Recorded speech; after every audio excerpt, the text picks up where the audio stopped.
And now, I combine the sacred personal artifact of the great wizard of Lysandre with the power of my 3 circles. Elescus miaze tanvoris. I call you forth.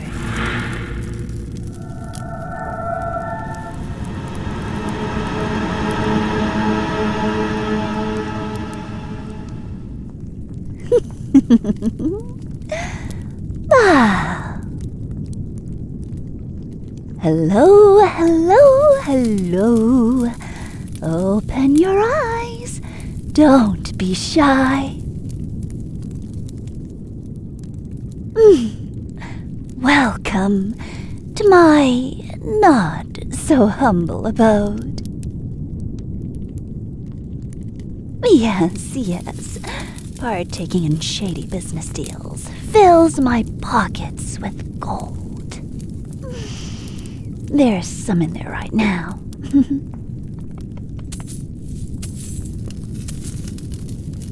And that's why you're lying on a solid emerald slab.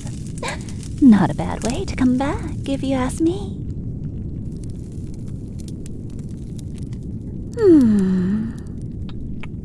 Your expression is a bit blank. Even a wall of skulls will look like they're grinning at me. But you... are you there?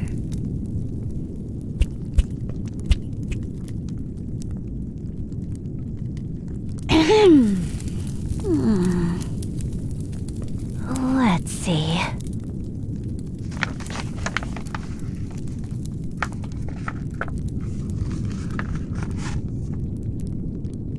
I'm sure I meticulously followed all the steps from 1 to 733. What's wrong?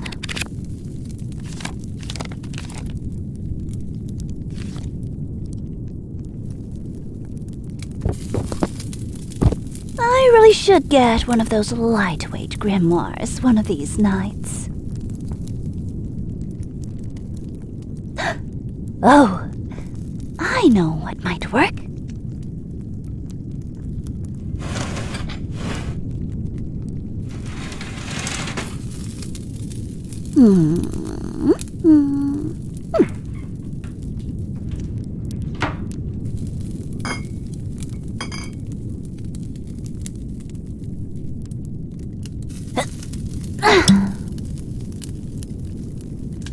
Take a whiff of this. Phew! There you are. Finally with me now.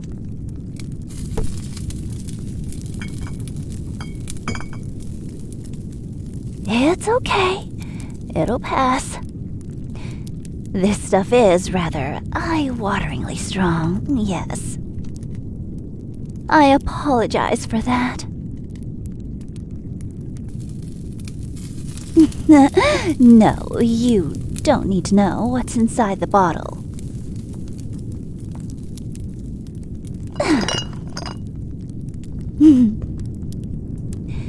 You just required a little extra help when it came to pulling your awareness back into this delightful mortal plane. Well, delightful sometimes. At other times, it's highly unpalatable. But the times of delight make up for it.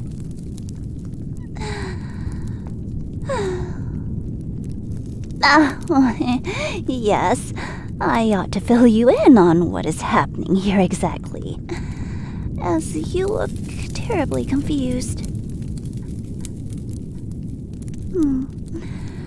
I am Betty, a necromancer, and I have just managed to accomplish an incredible feat. That is, I have reanimated your body, and no, that isn't the impressive part. Let me finish. Thank you. Even junior necromancers can do basic reanimation. What? Excuse me! I didn't expect to be insulted so soon. Betty is my name. It was the name I was born with. Betty does not sound like the name of a cake shop owner. It's a perfectly fine name for a necromancer, especially one as pretty as me. Though, yes, I've stopped going out into the sun as much, and my skin has taken on a grayish pallor. But I know I still possess the charm. Now, as I was saying, I have managed to gather the lost fragments of your mind, arranging each piece meticulously in the correct order, finally shoving them all into your body. A body which is now undead, yes. Why? Well, you're not alive anymore, technically. Naturally, in return for such a laborious, lengthy, necromantic service, you are now bound to serve me.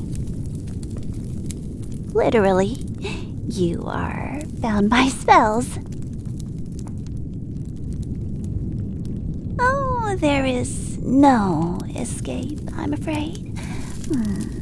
Until you have served your purpose with me here, and I release you from servitude, which could be however many years.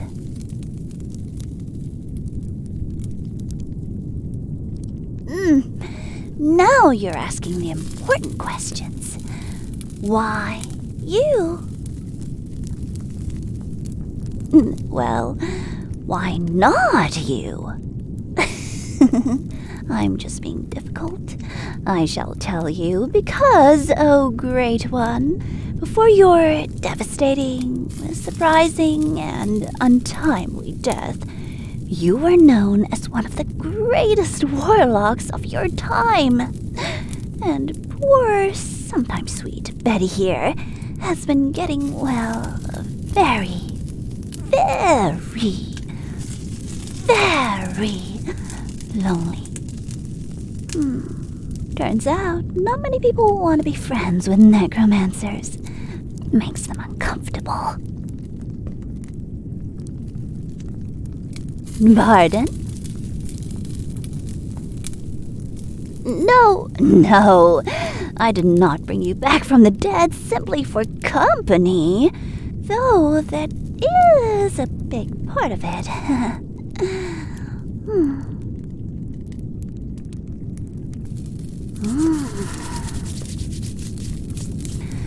I want to cook up evil plans with you. We can learn from each other. Make each other happy. You know, I've been a fan of yours for a long time. Ever since I read about you. Yes?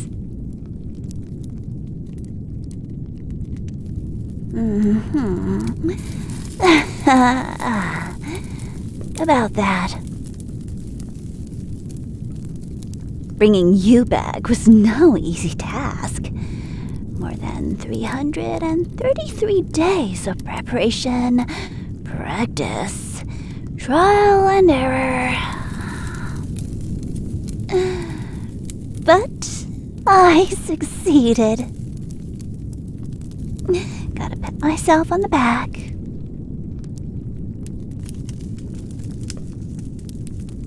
What's that? You want an explanation? I got to the point where zombies were just not enough. The thing is, it is very, very rare for a being to have a mind that was so powerful in life that its remnants could be called forth and regrown and recombined. As I have done with yours. 99.999999999% of people don't cultivate their minds that way, like you have. The zombies are so mindless. I asked them to look lively, and they're all just bleh. That's to be expected. The undead animals are cute, but not great conversationalists, as you can imagine. So, that's why I decided on you.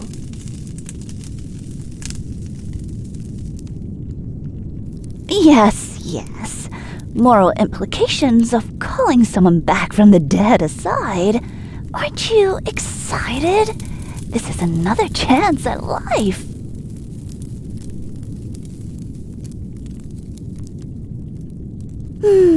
True.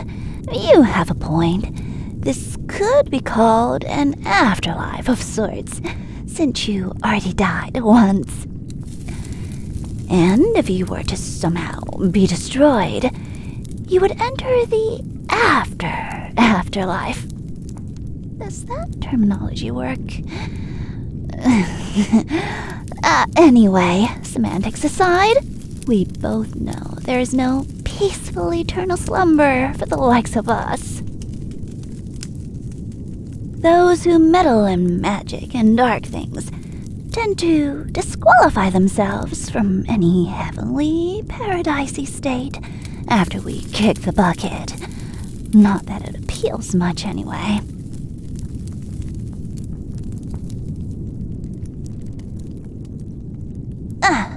Yes.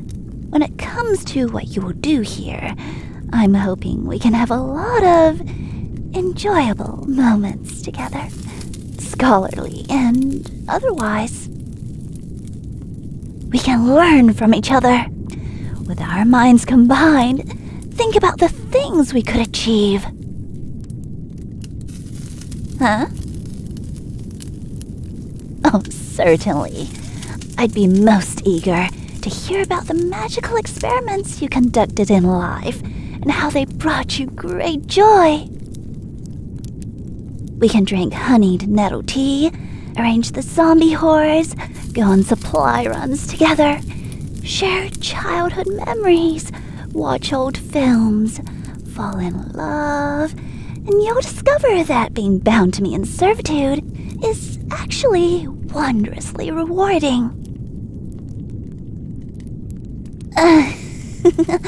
I'm getting ahead of myself. Sorry about that.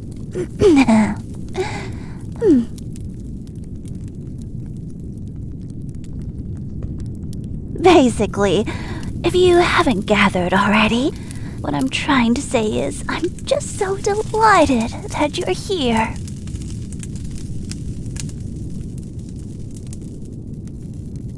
Yes, of course. You'd already picked that up, did you? I still need to get used to the fact that you aren't slow, like the zombies are. I mean, slow when it comes to thinking and working things out in their heads. Truly, they're pretty fast when it comes to obeying orders and moving around. The latter, especially after I refined my mobility spells.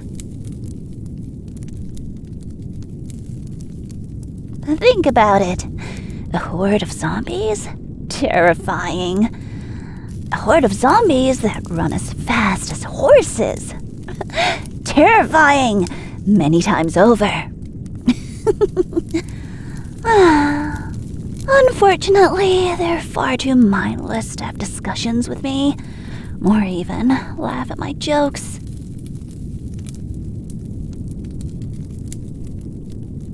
Of course, Why raise your eyebrows at me?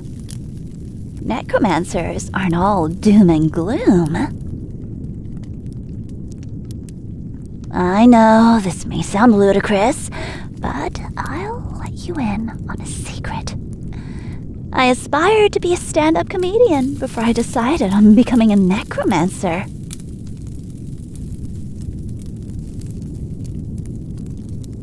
What happened? That didn't work out. I kept getting booed off the stage. I see you got the joke. What about this one? A zombie told me he wanted to join the army because he heard they were giving out arms. And another zombie I talked to told me she believed she was a bad teacher because she only had one pupil left.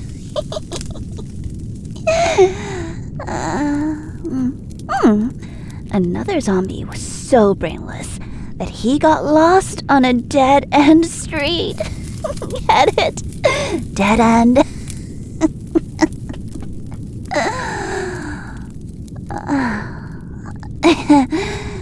An eye roll from you is much better than the blank stares I get most of the time.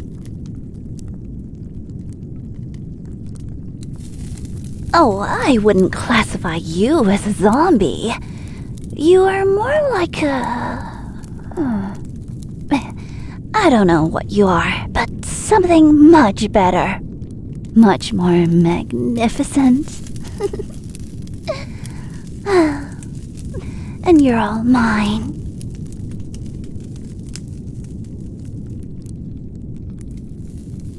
Yes, I can kind of understand why my stand-up comedy career didn't take off. Anyway, after that, I went through a few years of horrid depression and anxiety, until I came across a number of old tomes in a library I was frequenting.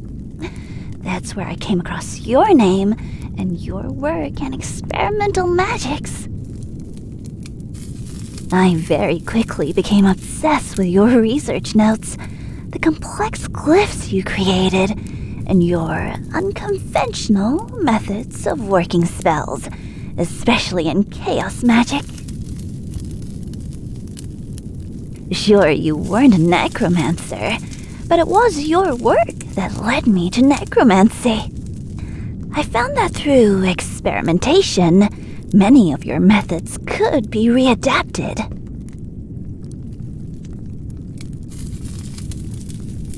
Ugh, I am so sorry. My sincere apologies. I've just been rambling on and on and on. Let me check you over and clean you up with my special solutions.